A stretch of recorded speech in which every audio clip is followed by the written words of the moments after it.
Assalamu алейкум, урматтуу көрүүчүлөр, урматтуу катталуучулар. Биз кезектеги маектешүүбүздү, пикирлешүүбүздү подкастты баштайбыз. Менин аты жөнүм Эрнес Кыяз. Бизде кезекте конок бар. Конокту дароо эле аты жөнү ким экендигин айтып коеюн. Бакыт Аманбаев. Кош келипсиз. Ассаламу алейкум. Алейкум. Ушу биз сүйлөшкөн убакытка так кечикпестен, мындай өтө тактык менен келдиңиз. Сизге биринчиден буга мен ыраазычылык билдирем. Анткени кээ бирки коноктор болуп атат, айткан убактысында келбейт. Антып калды, мынтып калды деп. Биринчиден буга рахмат. Анан эми суроону баштай берели, мындай муну бербей эле коелу, муну бер деген мурдагыдай эле подкасттар. Каалаган сурооңузду бере бериңиз. Эми депутат болгондо кандай иштерди кыласыз? Эмнелерди кыласыз деген баягындай стандарт суроодон тышкары, ошо болгонго чейин эмнелерди кылдыңыз? Андан да тагыраагы мына бала чакта адам кандай бир нерселерди кыялданат. Кыялы барып анан конкреттүү максатка айланат эмеспи? Ошо бала чакта эмнелерди кыялданчу элеңиз, эмнелерди өзүңүзгө далилдедиңиз? Ошол тууралуу. Жакшы болот. Мен алыскы Каракулжа районунун Көңдүк айылында карапайым өзүнүн мээнети менен, өзүнүн пешенеттери менен үй бүлөсүн баккан дыйкан адамдын үй бүлөсүндө туулдум. Айылыбыз аябай кооз, төрт тарабынан тоо менен курчалып турат.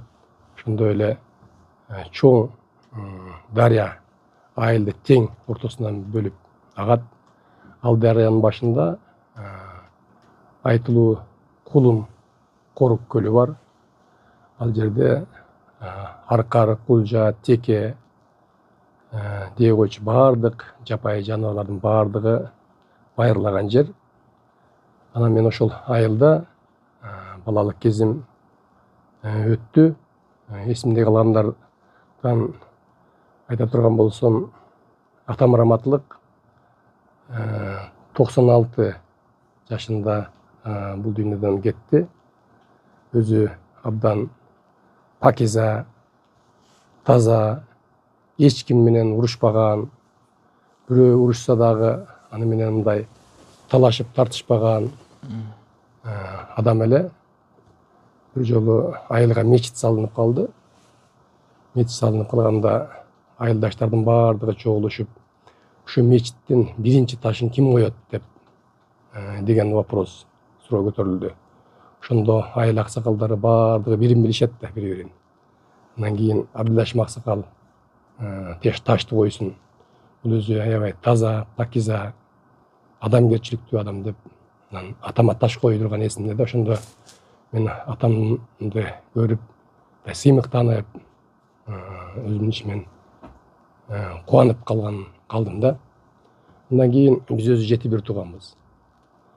7-1 тууган тең жогорку билимдүү ээ болдук. Баардыгыбыз ар түрдүү кесиптин ээлери. Атам раматылык башкалардан айырмасы, ошо ар бирибиз 10 классты бүткөнгө чейин бирден бодомал даярдап коет эле. Ошо бодомалды ат болобу, же жылкы болобу, уй болобу, ошо биз 10 классты бүткөндө сатып, анан ошонун акчасын колубузга берет эле. Азыр ойлосом, ошо начальный капиталды берчү экен да. Ошол начальный капиталды алып алып, анан кийин Бишкекке келип, окууга өтүп, кааласаң башкага да жумуш жасасаң болот, кааласаң окуп өт дегендей талапты коет эле. Эң кызык жери, окуп өткөндөн кийин эч бир бизге каржылык жардам бербейт эле. Себеби эң негизги талабы жакшы окушуң керек. Ал мезгилде Лениндик стипендия деп коет эле. Баардык бир туугандарыбыз ошо Лениндик стипендия менен окуганга аракет кылат элек. Мен дагы университетти кызыл диплом менен бүтүрдүм да. Ошо бала чак курак жөнүндө сурабадымбы? Эми ошо бала кезде, өспүрүм кезде мындай кыялый түрдө эле кооз кыялдана берет эмеспизби?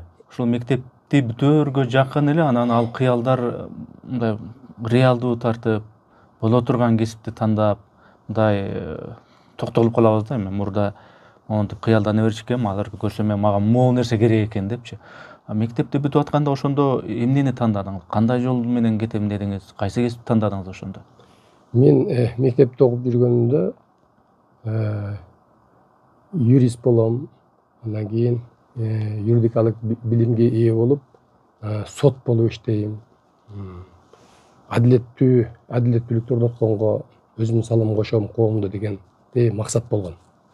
Бирок мен ошол мезгилде ойлосом, өзүмдүн баягы мүмкүнчүлүктөн да жогору ойлочу экенмин да. Анткени себеби 10 класс бүтүргөндө Улуттук университетинин юридика факультетине тапшырдым. Бирок ал мезгилде окууга өтүш аябай оор эле.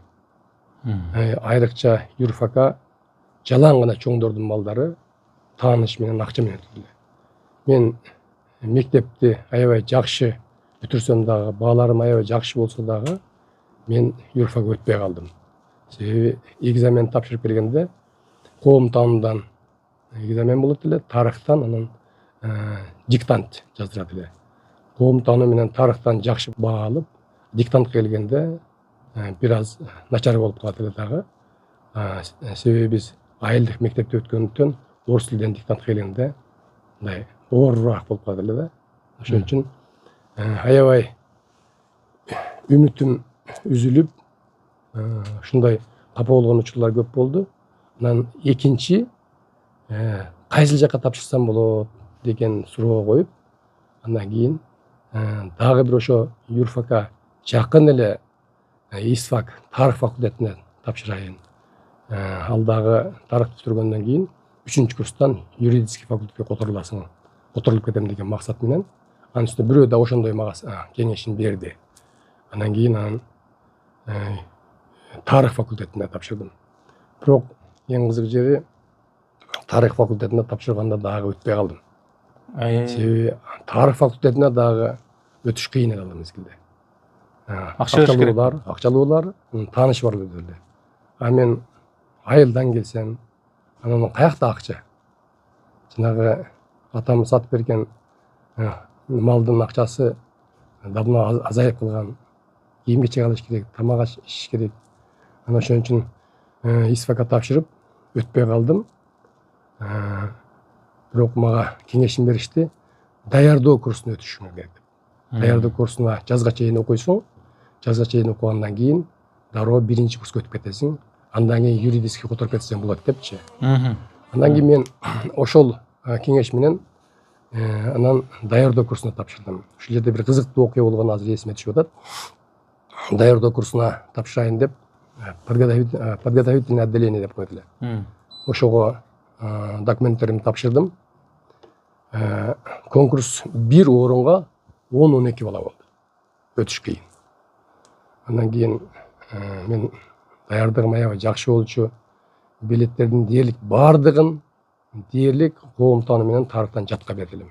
Жакшысы ал жерде сочинение жок болчу. Өтүп кетем өз күчүм менен деген үмүтүм чоң эле.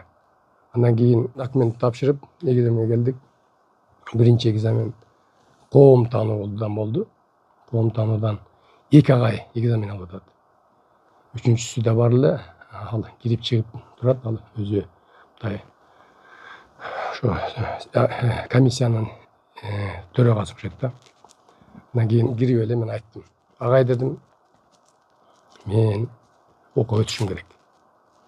Билеттердин бардыгын билем.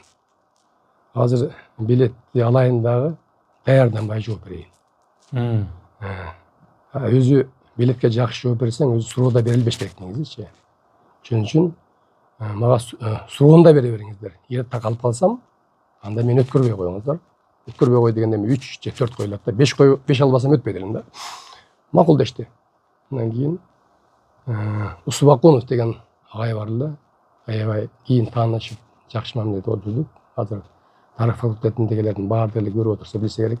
Агай аябай адилеттүү, адамгерчиликтүү агай эле, билимдүү. Макул балам деди. Андан кийин билетти алып дароо жооп бердим. Андан кийин жакшы жооп бергендиктен эч кандай кошумча суроосу жок эле өткөрүп. Эми сүйүнгөнүмдү айтпа. Анан эми экинчи экзаменге кириш керек. Тарых болду. Тарых кийинки күнү болду. Тарыхка экзамен тапшырайын деп кирдим. Кирсем 3 агай отуруптур. 2 жаш агай, бир орто жаштагы агай. Мен баяғында айдап айтсам, қойшы болған сөзіңді. Сен қиын болып кеттің, отыр. Ел қатар даярдан деді. Анда да айттыңыз. Анда да мен отырбастан турбай, даярданбастан туруп жооп берем дедим. Қойшы болған сөзін мақтанбай, отыр деді. Анан кейін 3-4 баладан кейін анан кезеңгилине чыктым. Такылдатып жооп берип атам. Азыр эсимде, алагайдын атын айтпай эле коеюн. Анан кейін сага 3 dedi. Мен сага dedi 4 кое албайм, 5 кое албайм dedi. Анагай кандай 3? Мен баардык билеттерди жакшы жооп берип атпаймынбы? Мына жазган жообумда турбайбы? Деп жазган жообумда көрсөтүп койдум. Себеби ал документте бүт толук жазып койгон. Анан кейін жок dedi. Мындай суурмасын сууруйт. Сууруп туруп бир тизмени карап коет. Отуруп карайт да. Ал мен тизмеде жокмун да. Анан кейін жок. Сага дейт 4 койбойбуз дейт. Сага 5 койбойбуз дейт. Сага 3 коебуз dedi. Анан тартыша баштадык. Анан кейін айттым. 3 койсоңуз агай дедим. Мен анда министрликке арыз жазам дагы, мына жазганымдын баардыгын ошол министрликке апарып, коомго жарыя кылам dedi. Ошондо агай бага кыйкырып аткан агай өзүнө келе түштү. Өзүнө келе түшүп, анан кейін азыр деп туруп башка жака чыгып кетти. Барып, баягы үчөө сүйлөштү дагы, анан баягы комиссиянын төрагасы 3 агай болуп чогуу киришти. Келишип анан айтты. Сага неме 5 кое албайбыз dedi. Анан кейін 4 да кое албайбыз dedi. Анан айттым, мен жооп берем, ошого жараша бааны коюп бериңиз dedim. Болбосо мен азыр силердин үстүңүздөн мен барбаган жерге барам dedim. Анткени мен канча убакыттан бери даярданып жүрөм. Мен азыр айылга барсам, мага уят. Ал меселе кайра окуп өтпөй калып барсам, өтпөй калыптыр баланчанын баласы деп. Анан кейін анан агайлар айтты, мейли dedi. Экзамен билетин кайрадан ал dedi. Алып, биз жакшы жооп берсең, дагы кошумча суроо беребиз dedi. Ага да жооп берсең, анда 5 коебуз dedi. Макул dedim. Дароо билетти алып, жооп бердим. Кошумча суроолорун беришти. Бирден эмес, экиден. Дагы даярданбай туруп эле дагы жооп бердим. Дагы даярданбай туруп жооп бердим. Анан кейін арасында ошо орто жаш болуп калган агай, атын айтпай эле коеюн. Макул балам. Биздикинде университетте сендей балдар дагы окуш керек деп анан баа коюп берди. Анан кейін экзаменди бүтүп кеткенден кейін белки балдар, окуп турган балдар, менин артымда отурган балдар менен таанышып калдым. Алар айтышты, сени эми эч ким окутпайт. Булар 5 жылда баары сени окутпай, сени кайра жыгып, кайра ачык денеге кетесиң dedi. Тааныш издей баштадым. Анан ошондон кийин азыркы Кыргызстанга белгилүү тарыхчы Кыяс Молдо Касымов менен таанышкам. Көрсө, ошол агайлар Кыяс Молдо Касымовдун тааныш достору экен. Анан кийин тааныштырып, алар менен кайра чогуу отуруп сүйлөшүп, анан бир сыйра күлүп, каткырышып, анан бирок ал агайлар мага кийин тоскоолдук кылышкан жок. Азыркыга чейин таанышпыз. Азыр деле билесизби аларды? Конечно билем да. Өзүңөрчө күлүп коет экенсиңер да анда. Бирок ошол агайлардын бирөөсү неме о дүйнөгө кетип калды. Бирок Кыяз агай жакшы билет да бул маселени. Сиз өзүңүз айткандай мурда баягы юридикалык факультетке бир аракет кылып көргөн экенсиз. Анда болбой калыптыр, өтпөй калыпсыз. Эми өткөзбөй коюптур. Анан тарых факультетине тапшырыпсыз. Тарых факультетине тапшыргандын максаты эмне? Тарыхты казып, ушундай тарыхчы болоюн деп, тарыхты билейин деп, ошондой максатта тапшырдыңызбы же? Мен тарых факультетинен юрфакка, юридический факультетке которулуш оңой эле. Биринчи максатым ошол болгон. Анан экинчи максатым тарых бүткөндөр мамлекеттик кызматтарга иштегенге мүмкүнчүлүктөрү көп эле. Көпчүлүк саясатчылардын көбү тарых факультетин бүтүрүшкөндөр эле. Ошон үчүн мага ошондой кеңеш беришкендиктен анан мен ошол багытта кеттим. Бирок менин юридикалык билимим бар. Тарых факультетин бүтүргөндөн кийин кайра Кыргыз улуттук университетинин юридика факультетин тапшырып, анда бүтүрдүм да. Ошо сиз айткан жылдары жанагы мугалимдер өзүнүн бул жактагы блокнотун, дептерчесин карап, бир сизди карап анан кийин жок, сага 5 койбойм, 4 койбойм, үч коем дегенине караганда өзүнчө бир тизмеси болгон экен анда өтчүлөр. Ал элдин баары эле билет эле. Ошондо сиз ал окуу жайга, жогорку окуу жайына пара бербей өз күчү менен өткөндөрдүн катарында экенсиз да ошондо, Ооба. Бирок сизден башка дагы ошондой көрүнүштөрдү ошол сынак берип атканда байкадыңызбы же сиз өзүңүз менен эле баягы? Менин артымда токтогулдук бала бар эле, чогуу отуруп калды. Апит деген жигит эле, менин курсташым болуп кийинче окудум. Ошол дайым эле күлдүрүп айтчу да. Бакыт, мен эптеп сени өтөйүн деп тааныш менен келсем, сен мени аябай тоскоолдук кылдың. Ишимен аябай сөгүнүп аттым сага. Шу бала каяктан гана келе калды, агайлардын настроениясын бузуп деп ушинтип күлүп калчу эле. Ал бирок спектаклда чогуу бүтүрдү, менин курсташым да. Бир үй бүлөдө 7 бир тууганбыз дедиңиз, 7 бир тууганбыз. Анан сиз ушул юридика багытына, ушул тарых багытына окуп үйрөнүпсүз. Анан бир үй бүлөдө бир туугандар болгону менен ар кандай жака кетет экен. Мисалы үчүн көпчүлүгү биле бербейт.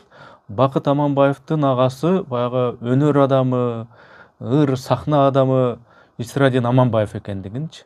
Анан бала чакта ырга, ошентип ырдамайга, аккордеон, кыяк, музыкалык аспап тартканга анча жок белеңиз же кандай? Жок, биздин атабыз раматтылык мыкты комузчу эле, айылдагы мыкты комузчу эле. Болгондо дагы залкар күүлөрдү чертет эле. Ошон үчүн биздин бир туугандардын баардыгыбыз эч кандай музыкальный школага барган эмеспиз. Эч жака барбай эле биз баардыгыбыз комуз чертип ырдайбыз. Сиз комуз черте аласызбы? Комуз чертем. Комуз даярдап коймок экенмин анда. Гитара чертем, ырдайм. Ал бизде ошол таланттуу үй бүлөдөнбүз да. Баардыгыбыз ырдашат. Исрадин Аманбаев билесиздер, белгилүү композитор, оончу. Андан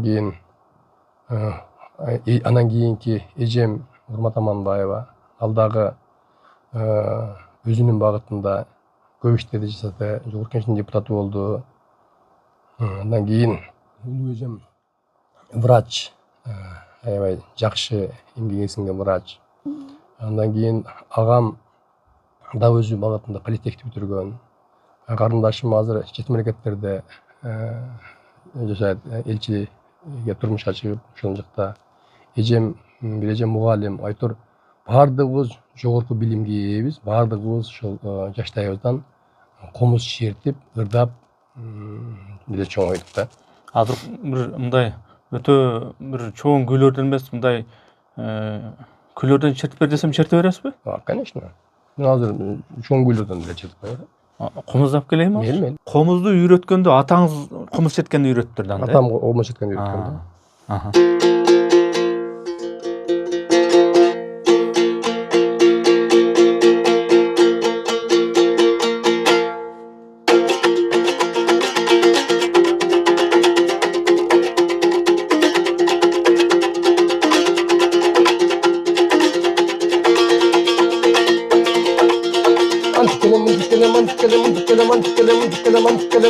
Aydaken görüntü yılan bulmaz kadın ol yarat taşkenden alıp gelen görüntü iki şeker bir hafta artık gelen görüntü yolkandı gavuşunca burada gelen görüntü böyle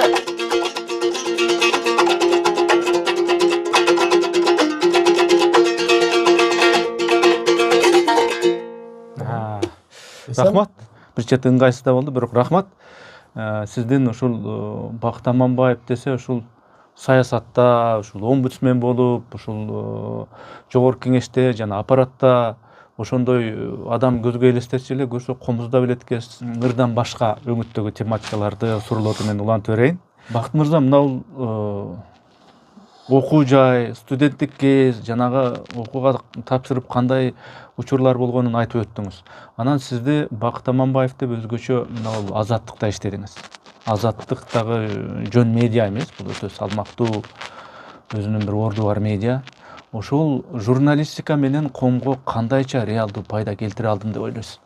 Кудай таалам мага ушу эмгек жолумда баардык учурларда эле карапайым элге жакын болуп, алардын көйгөйүн көтөрүп, ушул көйгөйлөрдү чечтиргенге, карапайым элге жардам бергенге мүмкүнчүлүктөрдү көп берди да. мына эмгек жолумду мен Азаттык радиосунда баштадым. Азаттык радиосунда 8 жылдан ашуун журналист болуп иштедим. Прагада башкы офисине да барып келдим иштеп. Азаттык ошол мезгилде эң популярдуу радиолордун бири болчу. Ал мезгилде интернет, азыркындай соцсеттер жок эле. Бир окуяны айтып берейин. Азаттыкта иштеп атканда биз биринчиден карапайым элдин көйгөйлөрүн жеринде чагылдырып, ар кандай жанрда репортаждарды жасап, ошону жогорку бийликке жеткире элек. Бир жолу ушундай окуя болуп калды. Айтылуу Аксы кайгылуу окуясын коомчулук билет. Ошол Аксы окуясы болгондо бул 5-күн болгон. 5-күнү жума күнү. Ошо жума күнү кайгылуу окуя болгондо бир нече адам өлүп, анан ошону ошол жердеги кабарчыбыз Рыспай Абдраимов деген журналист бизге чагылдырып дароо жөнөттү. Мен ошондо Азаттыктын радиосунда монтажер, компьютер ишелем. Дароо алдым дагы монтаждап туруп, анан Прагага жөнөтүүгө үлгүрдүм.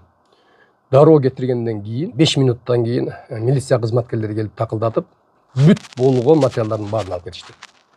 Эгерде ошондо убагында Азаттык радиосунан ошо материалды жетпегенде, анда Аксы чындыгы коомчулукка жетпей калмак да. Ошону биз жеткиргенбиз. Аны дароо биздин чыган журналист агайыбыз Раматылык Нарымбек Ижинов алып туруп, англис, орус тилдерине которуп, дүйнөгө жөнөттү. Ошентип Аксы чындыгы бети ачылган.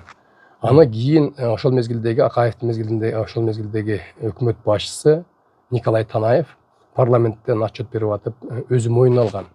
Биз мамлекеттик массалык маалымат каражаттары Аксы окуясында жалгыз Азаттык радиосун тулдук деп. Ошондо ошо Аксы чындыгынын бетинин ачылышына менин салымым болгон. Анан сиздин мына өмүр таржымалыңызды окуп карасам, мына политология боюнча аспирантураны бүткөн экенсиз, дипломатиялык академияны да окуп бүтүргөн экенсиз, юридикалык факультетти дагы окуп турсуз. Бул билимдерди алуунун максаты, ниети эмне эле? Мындай окуй эле берипсиз да? Анан окуй берем, окуп кое бер, кереги тиет дегендейби, же мындай бир конкреттүү бир?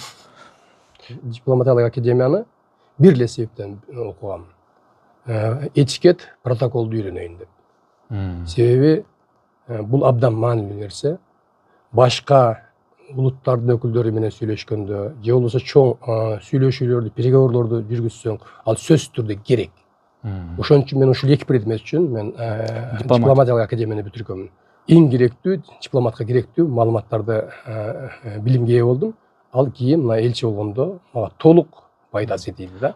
Политология боюнча? Политология боюнча мен политология бул эме коомдук түзүлүштү, мамлекеттик башкаруу түзүлүштөрүн толук түрдө анализ кылат да. Анан менин кандидатский диссертациямдын темасы дагы Америка менен Кыргызстандын ортосундагы мамлекеттик башкарууга салыштырмалуу анализ деген темада жазылгам да. Алардын ошол мезгилде Америкада кандай мамлекеттик башкаруу системасы бар эле, бизде кандай кетип атат, ал башкаруу системасынын коомдун өнүгүшүнө, экономиканын алдыга жылышына, элдин жашоосун жакшырышына, деги эле мамлекеттин келечегине кандай таасирин тиет деген теманы иликтегем да. Ошон үчүн мен аны алдыдагы мага абдан керектүү билим болгон деп эсептейм. Менин оюмча, жеке менин оюмча, ушул өмүр баяныңызды окуп атып, ошол билим алуу, тиги дипакадемия, юрфак, же болбосо политология, ал эми теория.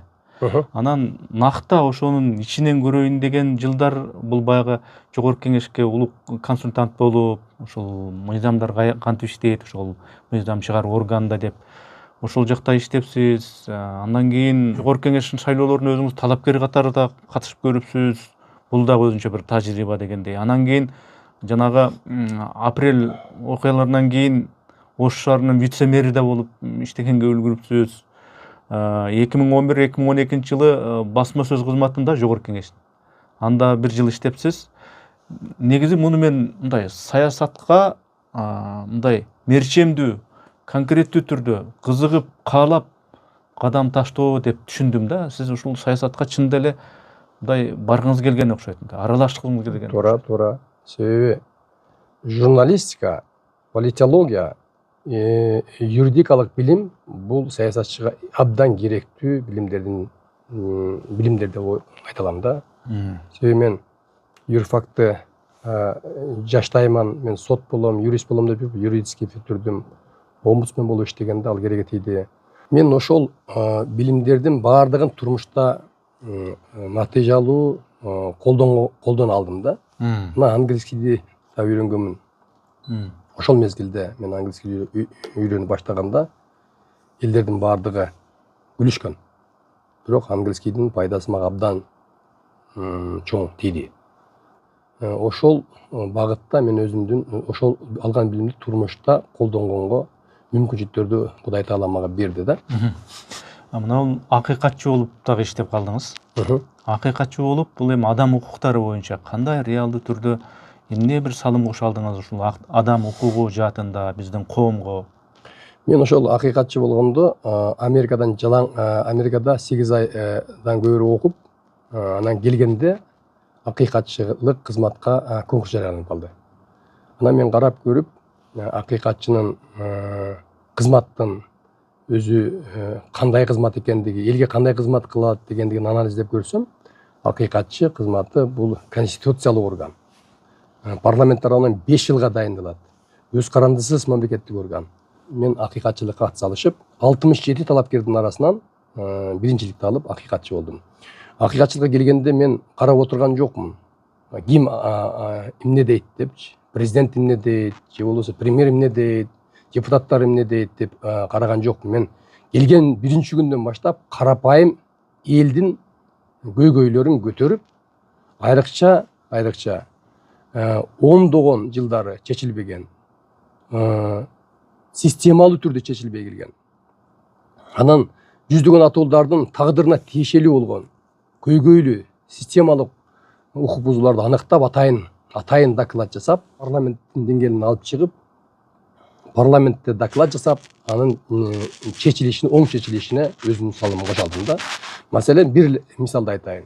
Ошол мезгилде милиция кызматкерлери башкача өңүттө иш алып барышты, башкача план менен. Милиция кызматкерлерине план керек болгон, анан натыйжа, результат керек болчу. Ошон үчүн милиция кызматкерлери каалаган адамын эле кайсы бир кылмышка шектүү деп алып келип кармап, аны эч кандай күнөөсү жок болсо деле апарып туруп дароо эле тергөө абактарына киргизип койчу болчу. Мен ошол маселелерди терең изилдедим. Эң өкүнүчтүүсү, милиция кызматкерлери тергөө абактарына киргизип, тергөөсү да жүрбөй, соту да жүрбөй, 1 ай, 2 ай, 3 ай, 6 ай, 3 жылга жеткен атууларды таап чыктым. Менин эсимде бир кызды биринчи содон чыгардык. Ошол мен атайын доклад даярдагандан кийин чыкты. Бир кыз түрмөдө 19 жаштан өткөн кыз 3 жылдан ашуун жатыптыр. Багар көгөрү жок, байланышы жок кыз экен. Соту болуп, сотунан акталып чыкты. Эми карап көргүлө. Ошол тагдыр талкаланды. Билбейм ал кыз азыр кайда. Ушундай адамдардан, ушундай тагдырлардын мен бир көптөгөн тагдырларды жардам бере алдым. Баш коргоо чарасынын 7 түрү бар. Сразу эле дароо эле милиция кызматкерлери кармап келгенден кийин атуулду кайсы бир кылмышка шектелип, аны СИЗОго камабаш керек.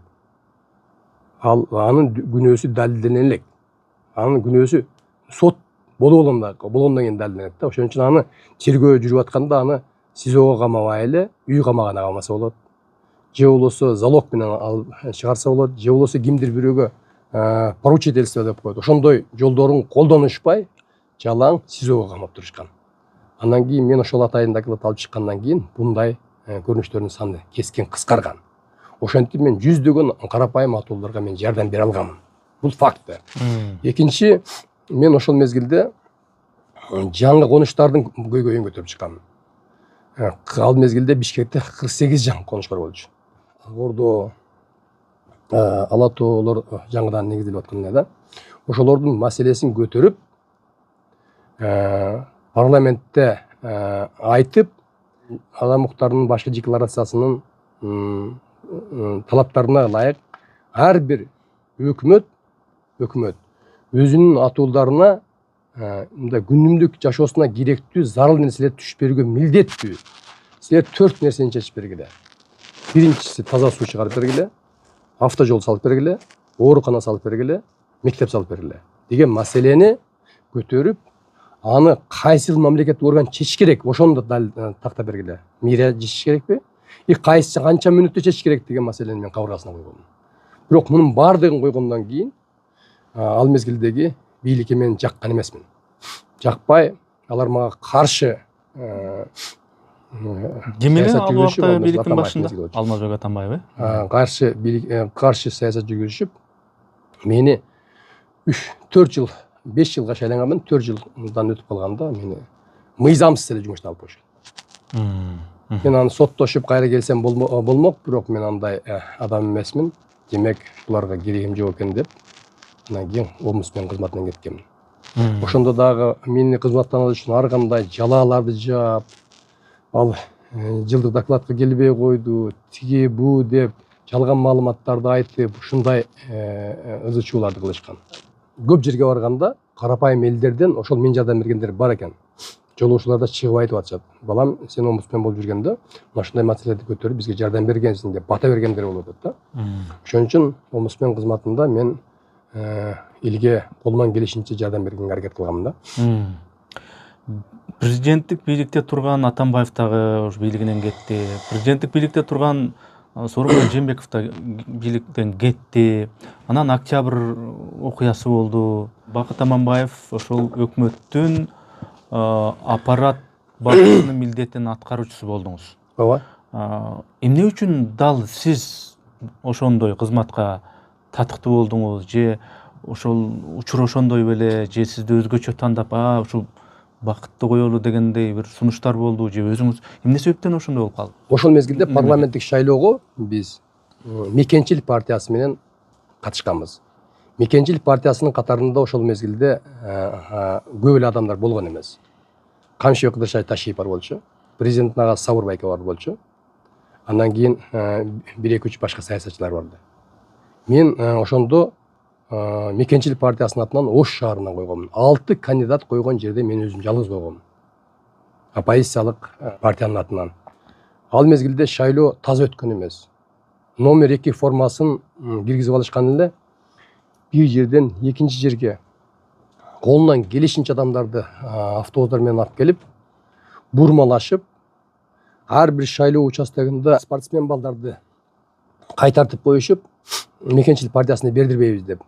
Ошондо дагы кыргыз элинен айланса болот.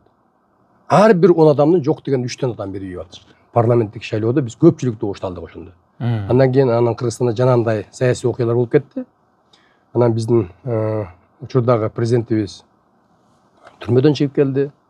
Андан кийин биз бир команда болгондон кийин арасынан мени ошо аппарат башчылык министрлик кызматка дайындашты.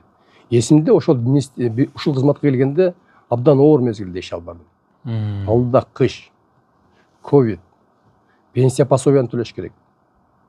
Мындан сырткары тышкы карыз. Ошонун баардыгын ыгы менен жайгаштырып, маселени чечип, президенттик шайлоону ийгиликтүү өткөргөндөн кийин мен Кыргызстандын Америка Кошмо Штаты жана Канададагы толук ыйгарым укуктуу элчиси болуп дайындалдым. Инвестиция тартыш керек болчу. Өзүңүз айткандай, ошол Америкада ошо Кыргызстандын элчиси болуп иштеп калдыңыз. Бул кызматты сиз өзүңүз мага ушуну берсеңер, мен ошо көзүм жетип турат дегендей кылып өзүңүз тандадыңызбы, же бул сизге мындай сунуш болдубу, же кандай? Ал мезгилде менде тандоо болгон. Же ушул Кыргызстанда калып өкмөттүн курамында иштөө, же башка өлкөлөргө барып, өнүккөн өлкөлөргө барып, Кыргызстанга инвестиция тартуу деп. Мен английскийди жаштайыман үйрөнүп, чет элдик уюмдарда иштеп жүргөндүктөн мен Америкага элчи болуп кеткенди мен өзүм мага ошондой сунуш болду, мен дароо эле кабыл алдым. Себеби ал мезгилде Америка менен Кыргызстандын ортосунда байланыш абдан начар болчу, билесиздер. Бирок 4 жылдын ичинде мен иштеп турган мезгилде Америка менен Кыргызстандын ортосундагы мамиле жакшы деңгээлге жетти. Жакшы результаттарды алып келдим. Азыр парламенттик шайлоого катышып атам да. Англис тилин жакшы эле деңгээлде билесизби? Кандай курстарды окудуңузбу же өзүнчө бир ыкмалар менен үйрөндүңүзбү? Жакшы эле. Англис тилди мен биринчи курстан баштап үйрөнө баштадым. Ал мезгилде азыркыдай шарт жок эле, интернет жок болчу, аудио, видео материалдар жок болчу. Англис тилинде произношениясы, анан кийин окулушу эки түрдүү болот. Окуйсуң башкача, произношениясы, произносится башкача да. Ошон үчүн тилди үйрөнүү мага оңойго турган жок. Мен ошо англис тилин үйрөнүп аттым эле. Ошо индустар менен чогуу жашаганга, бир комнатада жашаганга мүмкүнчүлүк бериңиз деп сурандым. Анан кийин ал киши да аябай жакшы киши экен. Анан мага уруксат берди. Берип, 3 индус менен бир комнатада, бир бөлмөдө жашадым. Бир жума чыдабай кайра качып кеттим. Себеби аларда тамак ашы, каада салты, кулк мүнөзү башкача экен. Мен англискийди башка бир китеп менен үндү произношенияны практикалай алдым да. Бул Илона Давыдова дегендин 5 кассетасы менен китеп чыккан болчу. Ал мезгилде биринчилерден болуп абдан кымбат эле, бир канча? Бир 7000 рубль ушундай болот да. Аны алыш кыйын эле. Мен эптеп акча чогултуп, ошону алып, ошо 7 кассетасы менен толук жаттап чыккан. Азыр билем азыр. Жаттап, баягы сүйлөмдөрдү, грамматикаларды аябай жакшы берилген. Ошолордун баарын жаттап чыккандан кийин мен кадимкидей эле сүйлөй баштагам. Англискийден. Анан кийин англискийди сүйлөп, анан кийин конкурстарга катышып, анан 2013-жылы Америкага бир жылга жакын окуп келдим. Аябай тилимди практикалап, Америкадан бир жылдай окуп келип, андан кийин англискийди мындай эркен сүйлөгөнгө мүмкүнчүлүк болду да. Анан ошону кийин азыр элчи болгондо эркен колдоно алдым да. Ошондо элес Кудайдын берген бир көрсөткөн бир жолу да. Ошол мезгилде мен англискийди үйрөнө баштаганда менин комнатадаш балдарым күлүшчү болчу. Бирге жашаган балдарым. Сага жиндүү болду, сен англискийди эмне кыласың? Орус тили үйрөн сенчи. Депчи. Бирок мен айтат элем, айрыкча жаштаргачы, урматтуу жаштар, тилди үйрөнсө болот. Азыр мисалы үчүн интернет бар. Интернетте толгон, токой, керектүү материалдардын бардыгы бар. Алды англискийдеги грамматиканын ар бир өзүнчө бөлүктөрү, мисалдары менен турат. Интернетте. Азыр үйрөнүш оңой. Демек, англискийди жогорку бир 5 жыл убактын коротпой эле өз алдынча үйрөнсө болот. Болгону эмгек керек, аракет керек да. Аракет керек. Канчалык сөздү көп билсең, ошончолук багажың күчтүү болот. What is the capital of Great Britain, Mr. Bucks? London. London. The population of United States of America? About 350 million. Могу элчиликте иштеп атканда мындай иштерди бүтүрдүм, инвестиция тартуу боюнча мындай иштерди кылдым дедиңиз. Анан ушул ишти аткарып атканда ага иштедим, так иштедим деп өзүңүздү ишенимдүү айта алат экенсиз да? Албетте. Мына октябрь окуялары өттү, тарых ага өзүнүн баасын берер. Анын катышуучулары ар кандай баасын берип жүрүшөт. Мынау ошол Кыргызстандын ички саясатында, Кыргызстандын экономикасында туруктуулук орноду, экономикалык туруктуу бир жолго түштү Кыргызстан. Саясат жагынан дагы туруктуулукка түштү деп сиз мындай айта аласызбы? Мен ишенимдүү айта алам. Далилдүү айта алам да. Мына соңку 4 жылда Кыргызстанды туруктуу экономикалык өнүгүү жолуна чыгарууга, экономикалык секирик жасоого толук мүмкүнчүлүктөр түздү. 5 негизги кадам, 5 чоң иш чара аткарылды. Биринчи, конституциялык реформа болуп, бекем тартип орноду. Бекем тартип болбогон жерде эч кандай реформа чачырылбайт. Экинчи, уюшкан кылмыштуу топ жоюлду. Үчүнчү, тынчтык орноду. Тагыраак айтканда, биздин Кыргызстан менен башка коңшулаш өлкөлөрдүн ортосундагы дайыма болуп келген куралдуу кагылышуулар токтоду. Төртүнчү, коррупция менен каршы айыгышкан күрөшүлдү. Натыйжада улуттук бюджет 2020 жылы 8 миллиард доллар болсо, бүгүн 17,5 миллиард долларга чыкты. Көптөгөн социалдык маселелер чечиле баштады. Гидро электростанциялар курula баштады. 5-чи Кыргыз, Кытай, эл аралык Транс-Евразия, Европа өлкөлөрүн бириктирген темир жол курula баштады. Эгер элестетип көрүңүз, Эрнис мырза, мына ушул 5 кадамдын 5 иш-чаранын 2 аткарылбаса, бизге ири инвестициялар тартып келип мүмкүн эмес болчу. Маселен, кылмыштуу топ болгон жерге ири инвестор келбейт. Же болбосо дайыма улуттаралык кагылышуулар болгон жерге да келбейт. Себеби ал улуттаралык кагылышуу биздин бир айылда болуп атканын эл билбейт. Интернеттен маалымат алышат дагы. Ошол Кыргызстанда Өзбекстан менен коңшу өлкөлөр менен куралдуу согуш болуп атат деп келбейт. Ошон үчүн бул экономикалык өнүгүүгө өтүүгө өтө зарыл нерселер ишке ашырылды. Эми азыр мамлекет башчыбыздын эң башкы милдети бул Кыргызстанды туруктуу экономикалык өнүгүү жолуна түшүрүү. Кыргызстанда көп жылдык өндүрүштөрдү уюштуруу, атамекендик сырьёго негизделген, атамекендик чийгизатка негизделген. Кыргызстанда айыл чарбасын автоматташтыруу. Билесиңер, чет өлкөлөрдө малдын кыгына чейин колдонушат. Газ кылып, электр энергия. Жаңы технологияга негизделген өндүрүштөрдү уюштуруу. Ошентип Кыргызстан экономикасын мындай туруктуу өнүгүүгө жеткирүү. Ан үчүн эч кандай велосипед ойлоп табуунун кереги жок. Ан үчүн биз өнүккөн өлкөлөрдүн, анан кийин өнүгүп келаткан өлкөлөрдү ийгиликке жеткирген, ишке аша турган Кыргызстанда ишенимдүү экономикалык өнүгүү жолун эле колдонушубуз керек. Акыркы 30 жыл ичинде Кыргызстандын ушул бийлигиндеги президенттер мен катачылык кетирбейм деп атып, ушул мурдагы президенттердин катачылыгын айтып атып, улам бири-биринин катачылыгын кайталай беришти да. Анан ушул азыркы ушул бийликтин башында турган адамдар, ачыгын айтканда, мына Садыр Жапаров жана Камчыбек Ташиев мурдагы тырмоштун башын, мурдагы ушул кетмендин башын тепселеген жок. Булар туруктуу бир жолго түшүштү деп ишенимдүү демек айта алат экенсиз да. Мен ишенимдүү айта алам, анткени себеби мен дүйнөлүк өнүккөн өлкөлөрдүн, өнүгүп келаткан өлкөлөрдүн көп тарыхын баскан жолун терең изилдеп көрдүм. Ал өлкөлөрдө, бардык өнүккөн өлкөлөрдө, өнүгүү жолуна түшкөн өлкөлөрдүн дөгү эң ийгиликтин башаты бул темирдей тартиптен башталат. Орусча айтканда централизованный неме керек да, власть керек да. Борбордоштурган бийлик керек. Мисалы үчүн Сомалиде, же Конгодо, же башка Африка өлкөлөрүн алалык.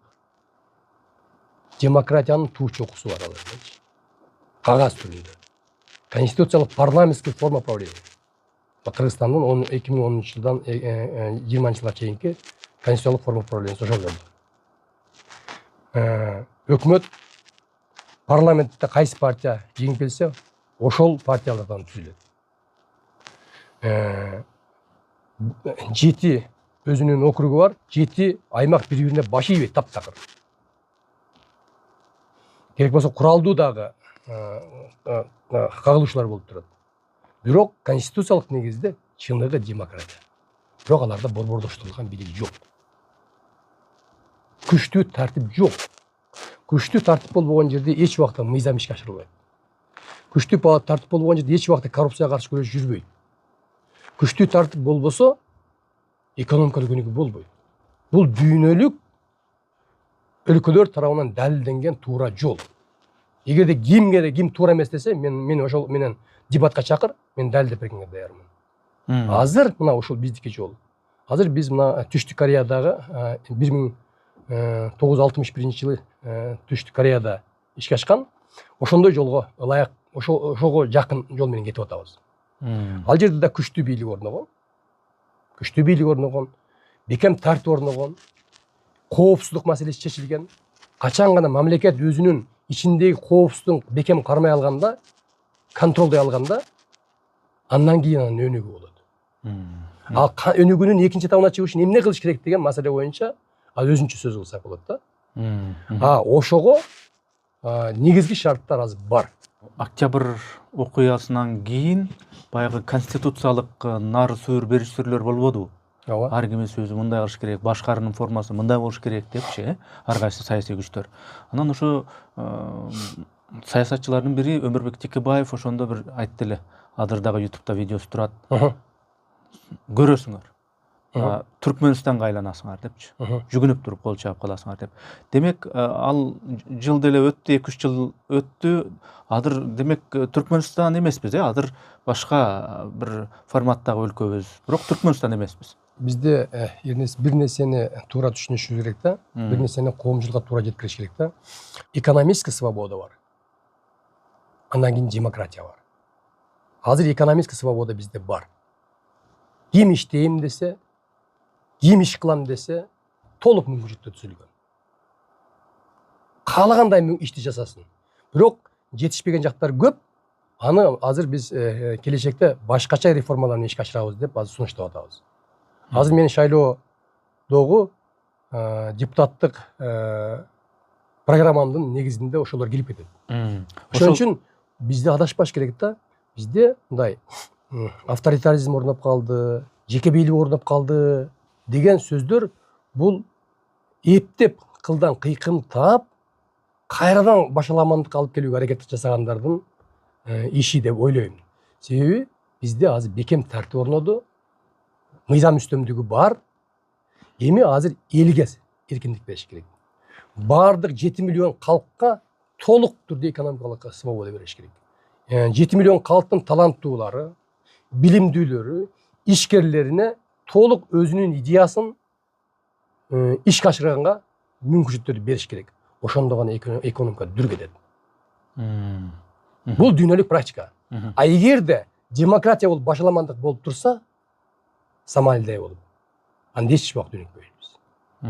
Биз 2020 жылга чейинки конституциянын негизинде 5 баштуу.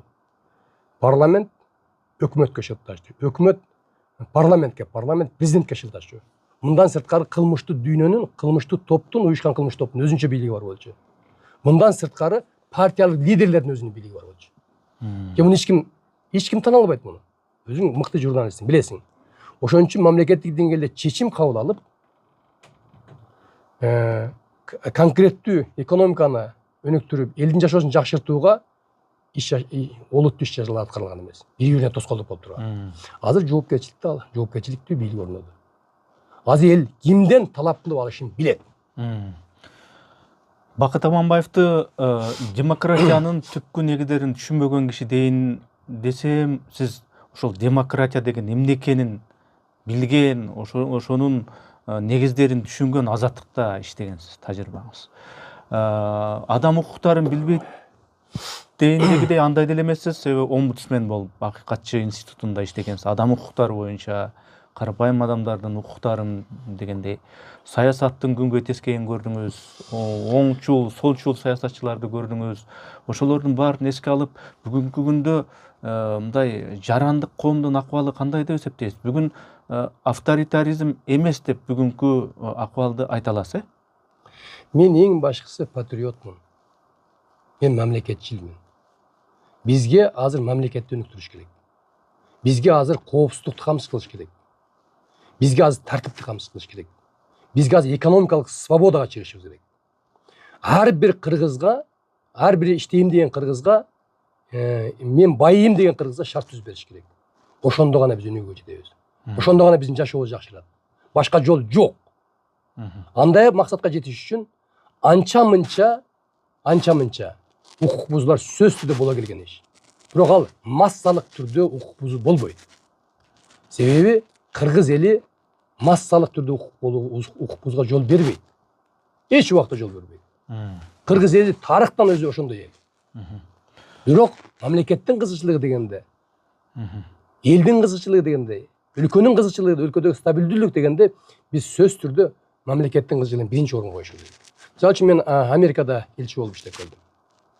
Ал жерде эки партия бар. Республикалык партия, анан кийин демократиялык партия.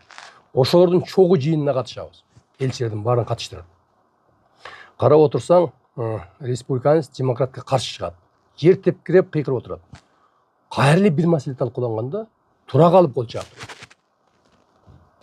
Қарабайсыңар ғой. Демек, бұл деген Америкада башқа өлкөлөрдө саяси маданияттын өскөндүгүн көрсөтүлөт. Бизде оппозициябызбы? Болды. Тура жасаса, тура эмес жасаса деле мен оппозициямын деш керек да. Туура эмес деп гана айтышым керек. Только тура эмес деп айтыш керек да. Качан мамлекеттин кызыкчылыгын, элдин кызыкчылыгы болуп атканда тура деп айтыш керек да. Тура калып ошол оппонентине болсо да кол чабыш керек. Оппонентине болсо да кол чабыш керек. Себеби ал мамлекеттин кызыкчылыгы болуп атат.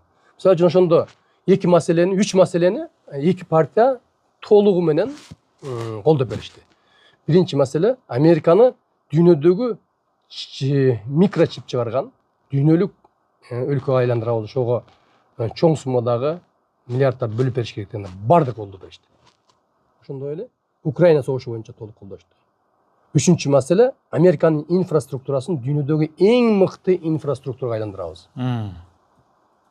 Дегенде ошого чоң сумма бөлгөндө да бардык колдошту. Демек, качан мамлекеттин келечеги дегенде алар бир муштум болуп, бир атанын балдарына билишет. А бул деген саясий маданиятты түшүндүрөт. Ошон үчүн биз качанга чейин биз мындай революциянын өлкөсүнө айланабыз. Бизге коопсуздук керек да. Бизде коопсуздук камсыз болуш керек. Тартип, бекем тартип болуш керек. Ошондо гана бизди башка өлкөлөр сыйлайт. Бакыт мырза, мына эми парламенттик шайлоого талапкер катары баратасыз. Анан сиздин программаңыз бар экен, конкреттүү түрдө. 4 мыйзам ушул ишке киргизилсе, өлкөнү ушул 4 мыйзам өнүктүрөт деп атасыз. Ооба. Өтө узун эмес, бирок өтө кыска да эмес, түшүнбөй калбаш үчүн. Мындай ток этер жерин ошо 4 мыйзамды айтсаңыз, ошол эмне болуп өнүгүп кетет, ошол 4 мыйзам кабыл алынса эле. Азыр мен сизди дагы ошого ынандырганга аракет кылам, сиз дагы менин колдоочума айланасыз деп ойлойм. Эгерде макул дебесеңиз, мага мен бул жерде макул эмесмин деп айтсаңыз болот. Сурооңузду берсең болот. Көрөрмандарга дагы. Ал кандай 4 мыйзам? Бул 4 мыйзам мен парламенттик шайлоодогу негизги урааным өлкөнү өзгөртүүчү 4 мыйзам деп аталат. Бул өнүккөн өлкөлөрдүн жана өнүгүп келе жаткан өлкөлөрдү ийгиликке жеткирген туура экономикалык өнүгүү жолу. Эң негизги максаты бул элге канча миллион калк болсо, Кыргызстанда 7 миллион калк болсо, 7 миллион калктын бардыгын тең. Айрыкча мен байым деген жаштарды, ишкерлерди, бизнесмендерди, иштеп аткан бизнесмендерди колдоп, алардын дагы жакшы иштерди алып баруусуна мамлекет тарабынан жетишээрлик колдоону шарттарды түзүп берүү. Бул дүйнөлүк туура жол. Ошондо гана экономика өнүгөт. Аны 4 эле мыйзам менен калыптанса болот. Биринчи мыйзам бул жеке менчикти көздүн карегиндей сактоо жана анын корголушуна мамлекет тарабынан кепилдик берүү. Бул абдан маанилүү мыйзам. Бул мыйзам толук механизмдери менен иштелип чыгып турмушка ашканда, анда бизде экономикалык свобода, экономикалык эркиндик орнойт.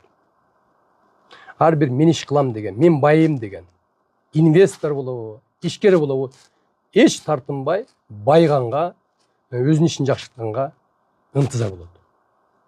Бул дүйнөлүк практика ошондой. Экинчи мыйзам бул банк атаандаштыгын түзүү мыйзам. Бизге банктардын атаандаштыгы керек. Банктардын атаандаштыгы орногондо бизде биринчи пайыздар төмөндөйт.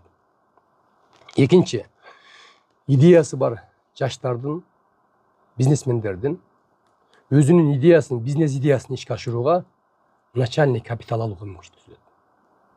Үчүнчү атуулардын банктардан алган карыздарынан жеңил кутулушуна мүмкүнчүлүктөр болот. Карап көрүңүз өзүңүз. Азыр сиз дагы бир бизнес идея менен жүрөсүз. 1-2 жерге студия ачсам, же мектеп ачсам деп. Сизге начальный капитал керек. Эгерде сизге 5%га жакын акча менен 5%га чейинки пайызда кредит алсаңыз, жеңилдетилген насыя алсаңыз, сиз өзүңүздүн школаңызды ачасыз. Же болбосо бир дыйканды алайын. Дыйкандарга өнүккөн өлкөлөрдө 1%га чейин кредиттер берилет. Бирок мейли бизде 5%га чейин берилсин дейли. Жаз март айы болду. Бир дыйканга 2 гектар жерди иштетиш үчүн 500 миң сом керек. 500 миң сомдун ал 200 миң сомун жер семетишкеч керектүү материалдар алат. Дагы бир 100 миң сомун техника, башка керектүүлөргө жумшайт. 100 миң сом чөнтөгүндө калат. Аны эгерде 5%дан ала турган болсо, ошол дыйкан, анда жылына ал 25 миң сом төлөйт. 5 жылдан кийин основной сумманы төлөп коет. А бизде банктар кандай иштейт? Биринчи күндөн баштап негизги суммасын, основной суммасын төлөй баштайт. Ошон үчүн менин экинчи мыйзамым да абдан маанилүү. Үчүнчү мыйзам бул жаңы технологияны жана Кыргызстанга жаңы технологиялык өндүрүштөрдү уюштуруу, анан инвесторлорду коргоо мыйзамы. Анын негизинде кимде ким жаңы технологиялык өндүрүштөрдү Кыргызстанда уюштуруп, чыгарган продукциясын экспортко чыгара турган болсо, өндүргөн продукциясын, ал жок эле дегенде 10-15 жылга салыктан бошотулуш керек. Ошондо биздин жергиликтүү ишкерлер өздөрүнүн акчасына чет мамлекеттерден жаңы технологиялык өндүрүштөрдү таап келип, Кыргызстанда ишке ашырганга ынтызар болот. 4-нчү мыйзам бул сапат жана стандарт мыйзамы. Кыргызстанда ар бир чыгарылган продукция, курулуш материалдары, кызмат көрсөтүү сапаттуу, жогорку деңгээлде сапаттуу болуш керек. Эгерде мына ушул 4 мыйзам иштей баштаганда, Кудай кааласа ошол иштеп баштайт, толук механизмдерин иштеп чыгып, мамлекеттик деңгээлде контроль болсо, анда Кыргызстанда кара жумуш орундары мамлекеттик деңгээлде бардык республиканын бардык жерлеринде ишкерчилик жанданат. Бизнес жанданат. Ишкерчилик жанданганда жумуш орундары түзүлөт. Жумуш орундары түзүлгөндө ар бир атуу туруктуу маянага ээ болот. Акырында сөз түрдө казына толот. Казына толгондо анда социалдык көйгөйлөрдүн бардыгы текши чечилет. Биринен салай бир эмес, текши чечилип кетет. Бул дүйнөлүк практика.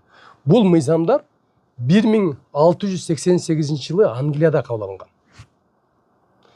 1688 жылга чейин Англия жана башка Европа өлкөлөрү дүйнө элдеринин жашоосу бирдей эле болгон. Качан гана мына ушул мыйзамды кабыл алып иштете баштаганда Англияда өнүгүү, экономикалык өнүгүү дүркүрөп кете баштаган. Ойлоп табуучулардын бардыгы Англияга агылып келген. Себеби ал жерде интеллектуалдык менчикти коргоо мыйзамы, патентирование жакшы иштей баштаган. Аны уккан ишкерлердин бардыгы, ойлоп табуучулардын бардыгы Англияга агылып келген. Англияда жеке менчик корголгон көздөн карагандай. Байым дегендердин бардыгы Англияга топтолгон. Ошентип бул белгилүү Англиядагы өнөр жай революциясын алып келген. Өнөр жай революциясын. Анан кийин муну башка батыш Европанын өлкөлөрү, Франция, Германия көчүрүп алган. Андан кийин муну Америка, Япония, Сингапур, Кытай, башка өлкөлөр колдонушуп ийгиликке жетип атышат. Экономикалык өнүктүрүүнүн, социалдык көйгөйлөрдү чечүүнүн бир эле жолу бар, Эрнис мырза. Бул экономикалык эркиндикти элге берүү. Бул ар бир мен байым деген адамга толук мамлекет тарабынан мүмкүнчүлүктөрдү берүү. Ошол мүмкүнчүлүктөрдү мына 4 эле мыйзам берет. Эгерде кошумчаңыз болсо, макул болсо айтыңыз. Бул идея өлкөнүн өнүгүүсүнө өбөлгө болот деген нерсе кече жакында эле пайда болгон нерсе болдубу, же бул мурдатан бышып келаткан нерсе болдубу сизде? Эгер ошондой боло турган болсо, Америкада элчи болгонуңузда, дагы башка кызматтарда иштеп атканда, мына бул бизде президент менен генерал Ташиев кантип өнүктүрөбүз деп жанталашып атпайбы? Ошого ушул ойлоруңузду буга чейин айтылганбы, же бул жаңы пайда болгон ойбу дейм да? Мамлекет башчыбыздын Камчы Кыдыршаевдин эң негизги максаты Кыргызстанды туруктуу экономикалык өнүктүрүүгө чыгаруу. Элдин жашоосун жакшыртуу, өлкөнү өзгөртүү. Ошон үчүн соңку жана мен сөзүмдүн башында айткан 5 иш-чараны биринчи кезекте аткарыш керек болду, зарыл болду. Ага убакыт кетти. Чегара маселесин чечкенге, кылмыштуу жоп кылганга, коррупция менен каршы күрөшкөнгө Көрдүңбү? Азыр убакыт ошого келип атат. Азыр мунун бардыгы парламент аркылуу ишке ашат. Мыйзам аркылуу ишке ашат. Менин максатым президентибиздин колу жетпеген жерине кол, буту жетпеген жерге бут болоюн деген максатта ушу немеге кетип атам да. Ылайым ишке ашсын, бул укканда аябай сонун экен. Ушундай ишке ашып кетсе, анан өлкөбүз өнүгүп кетсе, бул жаманбы депчи. Жакшы экен, бирок эгер негизи буга чейин депутаттар ушу шайлоолордун алдында ушу программаларын айтат, анан кийин депутат болгондон кийин эле анын көпчүлүгү түгүл баары аткарылбай калган учурлар да болот. Сиздики мисалы үчүн аткарылбай калбайбы? Эгер аткарылбай калса кантесин? Эниз мырза, парламенттин депутаттын 3 ыйгарым укугу бар. Биринчи ыйгарым укугу бул мыйзам кабыл алат, мыйзамды демилгелеп кабыл алып, экинчи анын мыйзамдын аткарылышын көзөмөлдөйт, контролдойт. Эгерде мыйзам иштебесе, кайрадан оңдоп механизмде иштеп чыгып, кайрадан киргизет. Үчүнчүсү, кандайдыр тоскоолдуктар болсо, же болбосо элдин көйгөйүн, шайлоочулардын көйгөйүн парламент деңгээлде көтөрүп айтат. Мен ошон үчүн ишенимдүү айтып атам. Мен депутат катары менде ыйгарым укук болот. Ыйгарым укук болот. Мен эч кимге карабай эле бул мыйзамдын үстүнөн иштеп, аны турмушка ашырганга мүмкүнчүлүк болот. Себеби мен мамлекет башчысын билем. Камчы Кыдырчайды жакшы билем. Бир командада жүрөбүз. Алар эч убакта өлкөнү өнүктүрөм деген адамга же идеяга эч убакта каршы чыгышпайт. Мен муну ишенимдүү түрдө айта алам. Өзүңүз жанагы буга чейин да айтып өттүңүз, маектин орто ченинде айттыңыз, ушул буга чейин жанагы парламенттик шайлоолордо катышып, оппозициялык партиянын атынан, Мекенчиликтин атынан катышып, ошондо дагы азыр дагы YouTube'да видеолор жүрөт, ошо элдин астына барып алып, сүйлөп, мындай болуш керек, моундай нерселер аткарылыш керек деп. Ошол айткандарыңыз да аткарылабы, эгер депутат болуп калсаңыз? Мурдагы айткандарыңыз, убадаларды бергенсиз, ошолор да аткарылат да? Конкреттүү эмне деген убадаларды айтып атасың? Электр энергиясы боюнча. Жок, ошону тартынбай эле айтсаң мага, мындай кагаз коробой эле айтсаң, мага ошондой суроолор берилип атат магачы. Жок, ошо сиз ошо электр энергиясы боюнча. Мен парламенттик шайлоодо мен эми кагаз корогон жокмун, мындай. Эмне жөнүндө болуп атканын билип атасыз, Бакыт аке. Анан электр энергиясы боюнча ал үчүн мындай чечилет деп айткансыз, ошол. Ал мезгилде мен 20-жылы шайлоого катышканда, мен элдин алдында сүйлөгөндө электр энергиясы боюнча эки нерсени убада кылганбыз. Бул партиянын негизги программасында бар болчу. Мекенчилик партиясынын. Биринчи, электр тармагындагы көп жылдардан бери келаткан системалык коррупцияны жок кылабыз деп. Кандай коррупция бар болчу?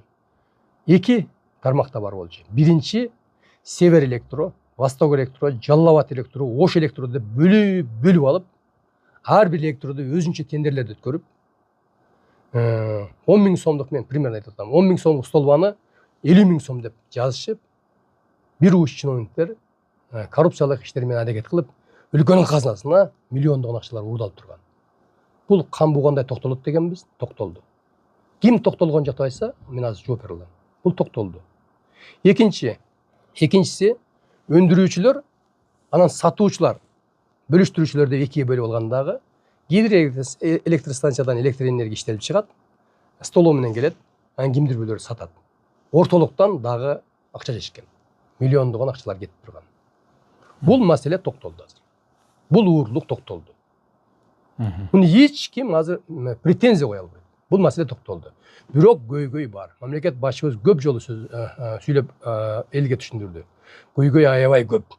Себеби соңку 30 жылдын ичинде ушул тармакта иштеген адамдар, чиновниктер биргелешип алып, кол чойгон кредиттерди алып, эч убакта жабдууларды жаңылаган эмес.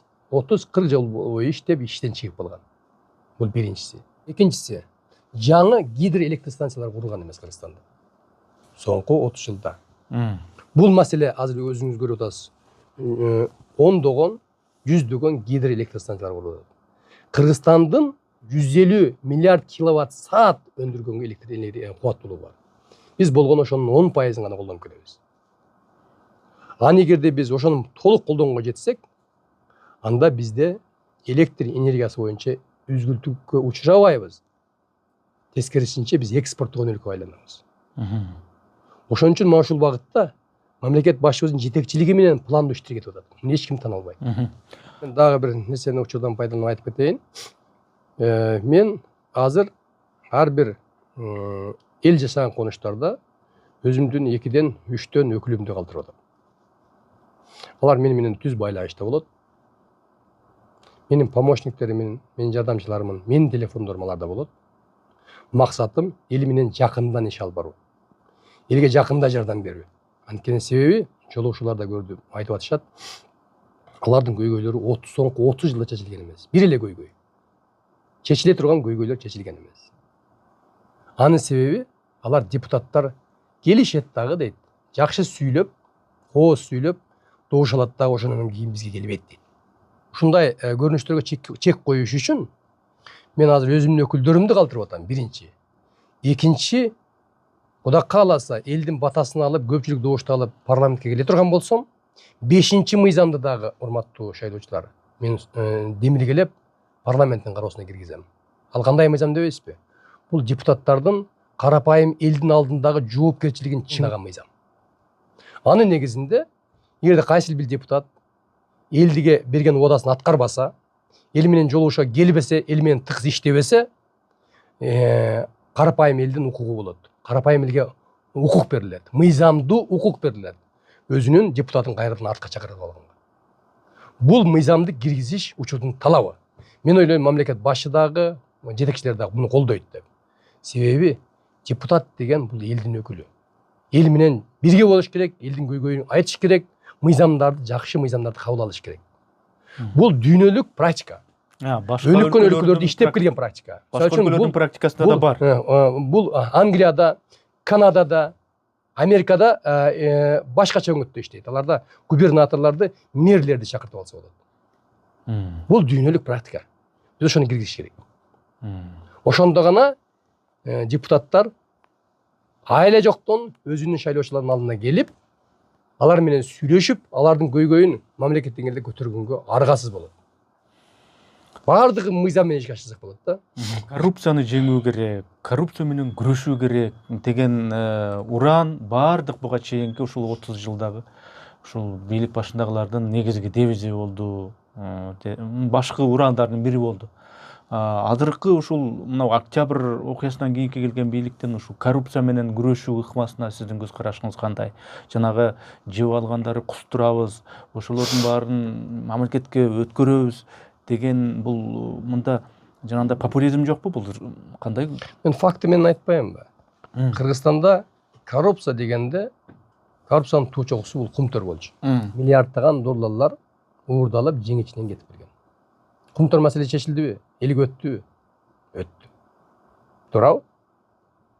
Мындан сырткары Кыргызстанда эл аралык деңгээлдеги финансылык коррупциялык механизмдер түзүлгөн. Атуулдар кармалып, алардын механизмдери талкаланып, алар кустурулдубу? Кустурулду. Туурабы? Мындан сырткары азыр ар бир тармак боюнча күрөш кетип атат. Албетте, бул көч бара-бара түзөлөт дейт. Бара-бара түзөлөт.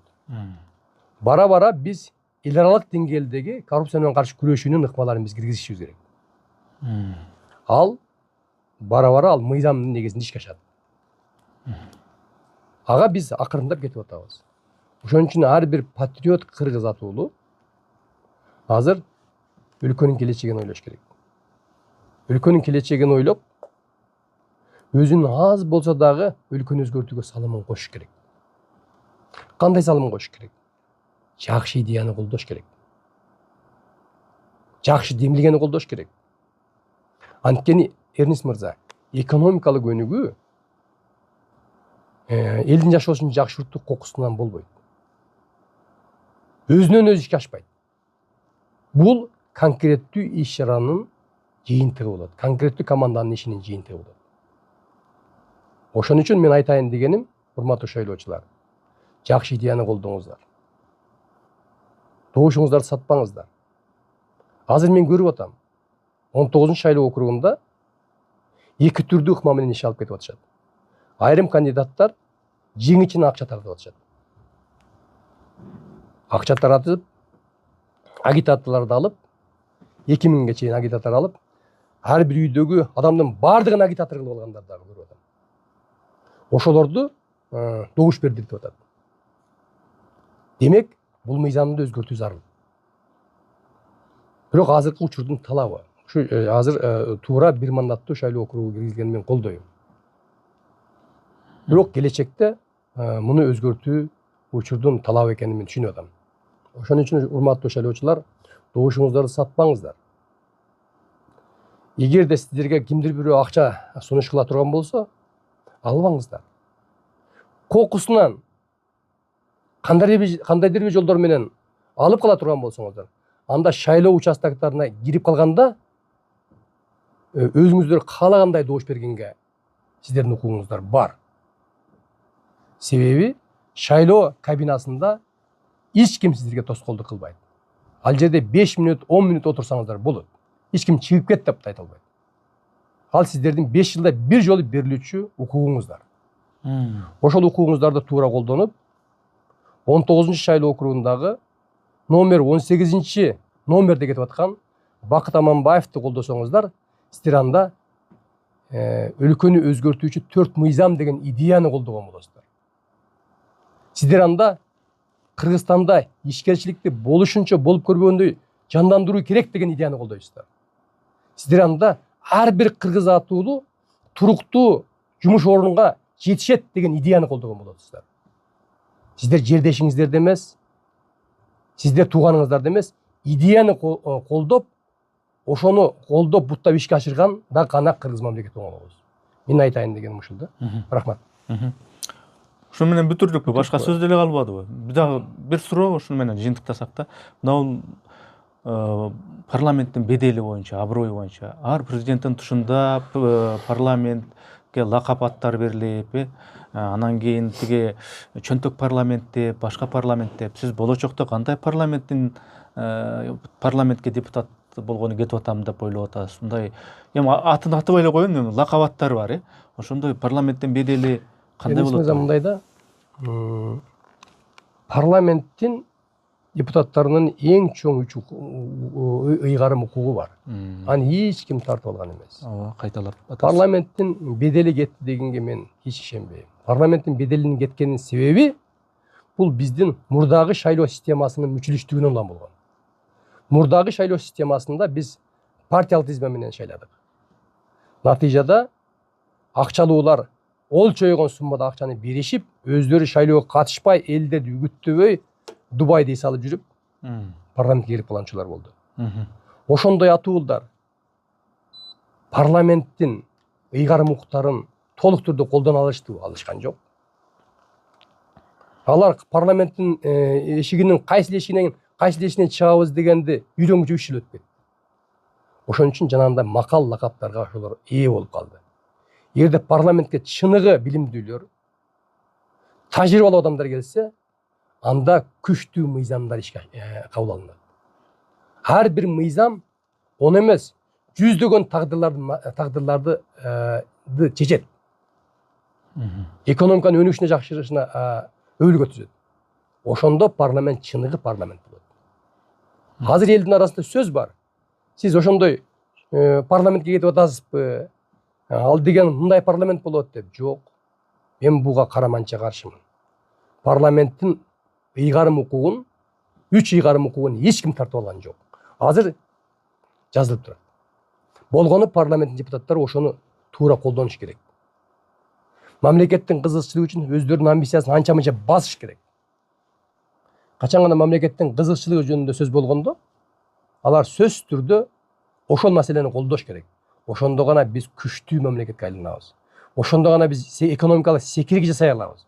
Ошондо гана Кыргызстанды туруктуу экономикалык өнүгүү жолуна түшүрүп, элдин жашоосун өзгөртө алабыз. Башка жолу жок, Эрдинч мырза. Башка жолу жок, урматтуу шайлоочулар. Мына мен сунуш кылып жаткан өлкөнү өзгөртүүчү 4 мыйзам дегендин маңызы абдан чоң. Бул дүйнөлүк практика. Өлкөнү экономика жактан өзгөртүүнүн, элдин жашоосун жакшыртуунун башка жолу жок. Мен ишенимдүү айтам. Чоң рахмат. Берейин деген суроолордун баарын берип бүттүм. Сизде алдыдагы ушу аламанда сизге ийгилик каалайм. Чоң рахмат.